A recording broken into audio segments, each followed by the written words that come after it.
Хотел помочь, но все закончилось трагедией. Это история, которая случилась вчера в Абхазии и цепляет за душу просто глубже, чем кажется. По данным Сандрипшнус, трое ребят шли автостопом по трассе в сторону Сукум.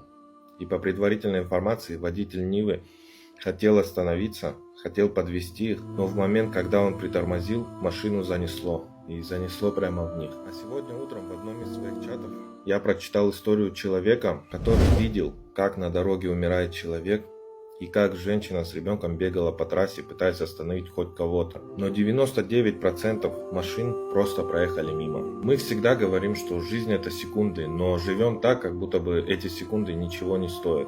Один водитель хотел помочь, но попал в трагедию. Другие могли помочь, но проезжали мимо. И это две стороны одной проблемы. Мы перестали видеть друг в друге людей. Берегите друг друга. Никогда не проезжайте мимо чужой беды и цените каждую секунду.